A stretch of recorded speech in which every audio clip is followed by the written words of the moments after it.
Olá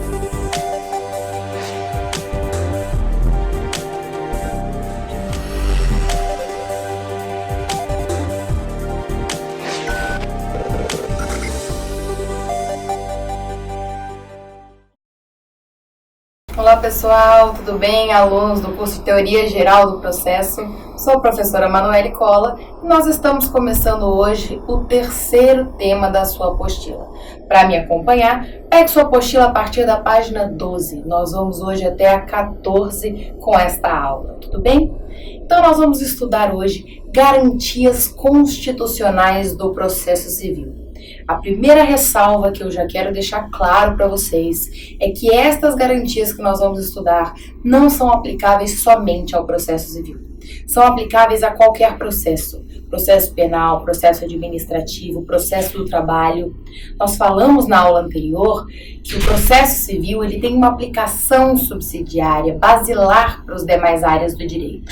Isso não é diferente com essas garantias que nós vamos estudar. Muito bem? A primeira garantia que nós vamos estudar está gravada, está escrita no artigo 5º da Constituição Federal. É o chamado devido processo legal. Preste muita atenção que eu fiz uma anotação no seu slide, anotando que isso é um direito fundamental.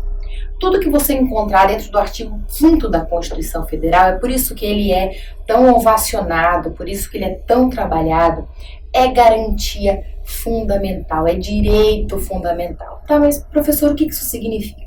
Significa que, de acordo com a nossa Constituição, aquilo é o mínimo previsto para a dignidade da pessoa humana. E, portanto, não podem vir normas, lembra da nossa pirâmide? Normas abaixo da Constituição, ou o Brasil não pode assinar tratados internacionais, e nada desse tipo, que reduzam essas garantias. A nossa Constituição foi moldada para que nós sejamos um povo, um país, uma sociedade com este mínimo fundamental de garantias. Então, olha a importância destas garantias processuais constarem de forma expressa no artigo 5º da Constituição Federal. Acompanhe comigo. Ninguém será privado da liberdade ou dos seus bens, do seu patrimônio, sem que passe pelo devido processo legal. Muito bem, mas o que é o devido processo legal?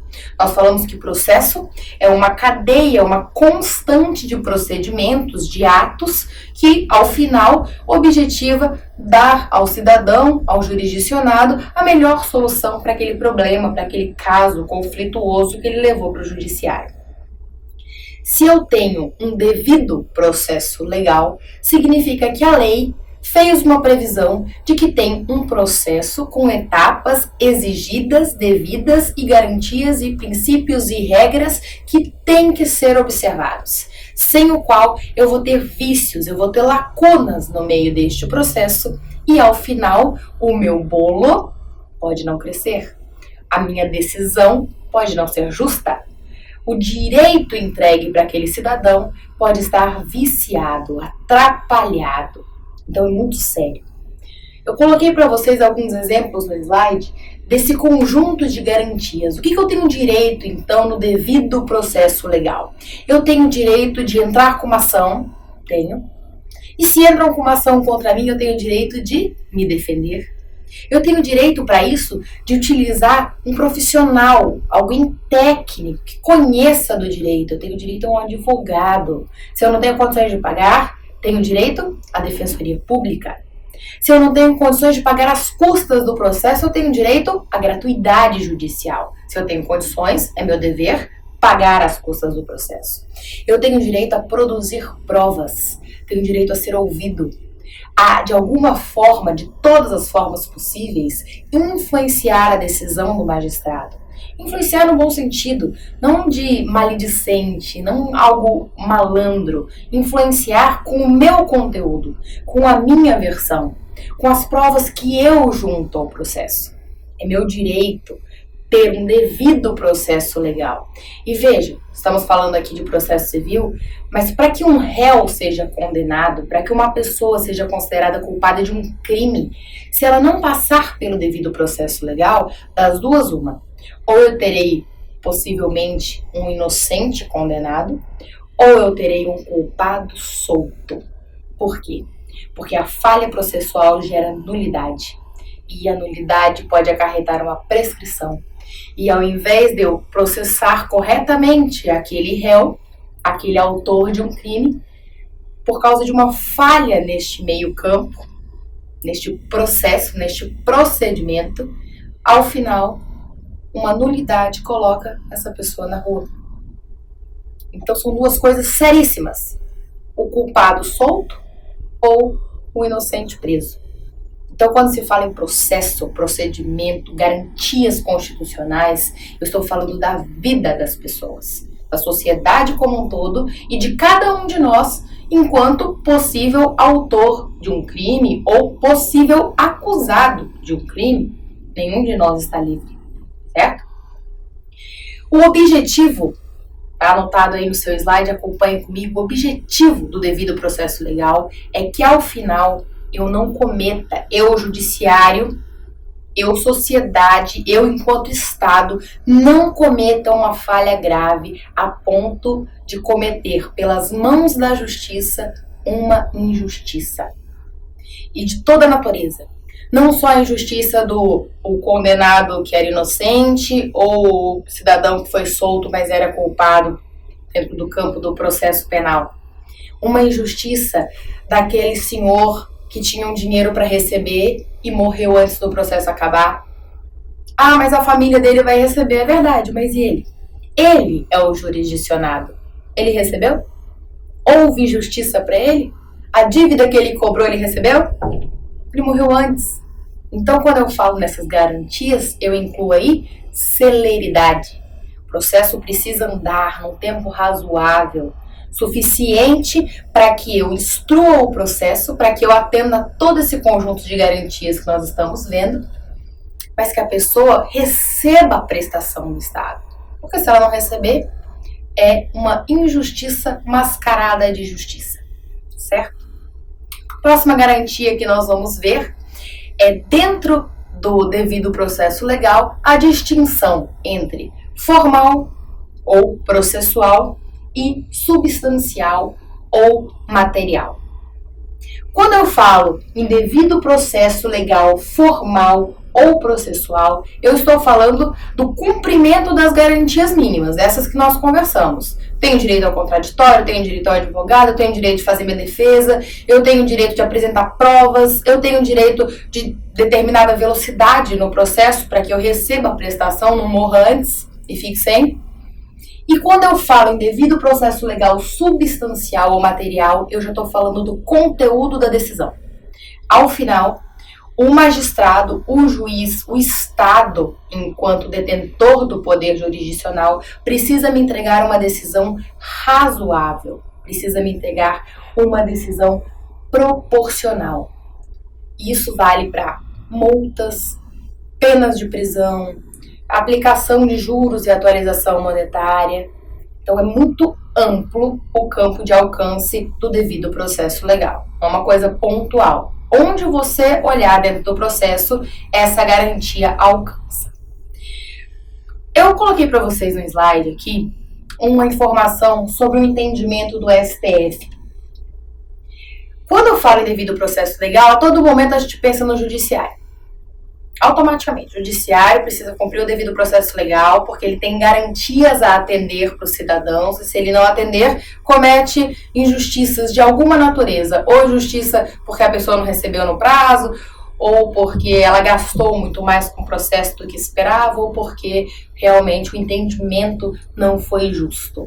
Só que o STF já entendeu que o devido processo legal ele é válido entre particulares. Ele também é exigível enquanto direito fundamental previsto na Constituição Federal quando eu estou fora do judiciário, na relação privada. Então veja bem, um exemplo disso. Tem uma sociedade, 2, 3 sócios desejam excluir um dos sócios da empresa. Eles vão precisar demonstrar que essa pessoa ou falhou na administração das contas, ou não está trabalhando, ou está cometendo fraude, ou está roubando a empresa. Eles podem fazer isso judicialmente? Podem. Mas eles também podem fazer isso em reunião colegiada, fazer isso extrajudicialmente. mas eles têm que cumprir o devido processo legal. Esse sócio que está sendo acusado de alguma coisa tem direito de defesa, tem direito de apresentar suas provas, de ser ouvido, até de levar um advogado para defendê-lo extrajudicialmente. Se isso não for cumprido, é afronta ao devido processo legal, assim como seria dentro do judiciário. Então é entendimento pacificado no STF. O devido processo legal é aplicável não somente no judiciário, como fora dele, nas relações entre particulares. A próxima matéria que nós veremos é a garantia do contraditório. Contraditório nós já pontuamos quando falamos do devido processo legal, porque eles estão completamente embrenhados. É o meu direito de apresentar resposta contra determinada acusação. O Ministério Público me faz uma acusação criminal, eu tenho o direito de me defender. A parte autora entra com o processo e diz que eu devo a ela e não paguei, eu tenho o direito de me defender, de apresentar recibo, ou de dizer realmente devo, não nego, pago como, quando puder, e dentro das normas legais, porque nem sempre você precisa negar a acusação, existem formas de se defender concordando com aquela afirmação da petição inicial. Contraditório, ele tem 3 finalidades, 3 formas de exercer. Primeira delas, reação. Eu tenho autorização para reagir ao comportamento do Ministério Público, do autor, de quem quer que venha me fazer uma acusação, ou uma cobrança, ou uma solicitação, quem entre com o processo contra mim. Segunda delas, participação. Dentro do contraditório está incluída a minha autorização, meu direito de ser cientificado. O oficial de justiça vai lá, me avisa, olha, tem um processo contra você. Recebo intimações, vai ter audiência tal dia, tal horário, para que eu possa participar. Se eu não sou cientificado, se eu não sou informado, como participar? E eu participo através das audiências, eu participo juntando documentos, nomeando minhas testemunhas, solicitando uma perícia. Participação ativa no processo é parte do contraditório. Terceira forma do exercício do contraditório, influência. Forma e objetivo do contraditório. Influenciar a decisão do magistrado. Nós falamos no começo das nossas aulas que o juiz ele é neutro. Ele não pode ter acesso às partes, conhecimento prévio da causa, senão ele está viciado no entendimento dele. Somos seres humanos. Então ele vai formar juízo de valor no judiciário, quando o autor traz a parte dele, o réu traz a parte dele, e a partir dali isso será digerido, analisado mais profundamente, da forma mais imparcial possível. Regra geral. O juiz não pode decidir, e juiz aqui, entenda o juiz de primeiro grau, ou os desembargadores, ministros, juiz lato sensu. Ele não pode decidir sem antes ouvir a parte contrária. Ele não pode fazer aquilo que nós chamamos de decisão surpresa. Ninguém falou sobre prescrição no processo ainda, o juiz identifica, fala prescrição, vou decidir prescrição. Ninguém teve oportunidade de se defender sobre o prazo prescricional. A decisão surpresa é vedada. Então isso está dentro do nosso tema do contraditório, certo? E por último, ampla defesa. Você vai notar que é tênue a linha que divide todos esses temas, porque todos eles estão embrenhados. Eu tenho direito ao contraditório para que eu faça a minha defesa de forma mais ampla possível, para que eu possa me utilizar de todas as provas disponíveis no direito, desde que lícitas, obviamente, senão eu me torno tão criminoso como aquele contra quem eu estou agindo. Então, direito de fazer provas, direito de ter um advogado que faça a sua defesa de forma técnica, seja um defensor público, seja um advogado contratado. Direito de que o juiz te disponibilize os meios para que você participe de uma perícia, nomeie suas testemunhas e exerça da forma mais ampla possível o seu direito de se defender. Não só o réu. O autor, muitas vezes, também é acusado de alguma coisa pelo réu. Quando o réu vem fazer sua defesa, ele fala, não, foi o autor quem fez isso, fez aquilo, ou deixou de fazer. Então, a ampla defesa, o contraditório, o devido processo legal, é das partes, não somente do réu. Não vamos fazer essa confusão, é das partes, é dos dois. Os dois estão atuando no judiciário, certo? Então hoje o que nós estudamos, o que nós vimos? Um pouco das garantias constitucionais processuais, dentre elas, devido processo legal, contraditório e ampla defesa. Na nossa próxima aula, nós daremos continuidade a esse tema, conhecendo mais algumas das garantias que nos auxiliam a trabalhar. Muito obrigada.